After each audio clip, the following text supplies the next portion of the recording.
ازيكم يا حلوين؟ عاملين ايه؟ يلا بينا النهارده نحضر وصفه بجد خطيره. معايا هنا بصل وفلفل وطماطم وجزر ومشروم. اي خضار متوفر عندك، كل حاجه اختياري، المتوفر عندك في التلاجة طلعيه.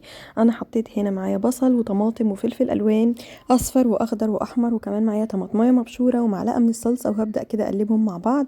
هنزل عليهم بحوالي معلقتين من الزيت. انا استخدمت هنا زيت زيتون، تقدري تستخدمي الزيت النباتي العادي. وهبدأ بقى كده احط كمان البهارات بتاعتي، ملح وكمان رشة من القرفة، وكمان حبة من رشة من الفلفل الأسمر، وكمان معلقة من الكزبرة.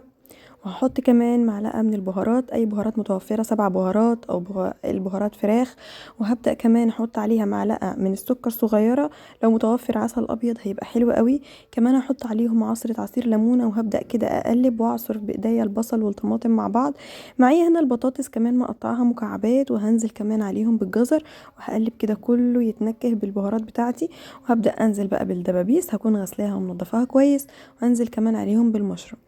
مش قادره اقول لكم، الوصفه بجد خطيره وسهله وما بتاخدش معايا اي وقت خالص. معايا هنا كمان معايا بروكلي، وهبدا احطه كده في الصينيه بتاعتي بالشكل دوت. وهكون مشغله الفرن على درجه حراره 220 عشان اسخن الفرن بتاعي. هجيب بقى معايا ورقه زبده، هكرمشها بايديا كده وهحطها تحت الحنفيه، هبلها شويه وبعد كده اغطي بيها الصينيه. وهجيب كمان ورق فويل وهغطي الصينيه. هتدخل الصينيه بتاعتي هتقعد معايا من ساعه لساعه وربع، طبعا على حسب حراره الفرن بتاعك. وده كان شكل الصينيه بتاعتي، مش قادره اوصف لكم شكل وطعم وريحه، حاجه كده تجنن. الطريقه سهله وبسيطه ومش بتاخد معاكي اي وقت خالص. قدميها مع شويه رز ابيض.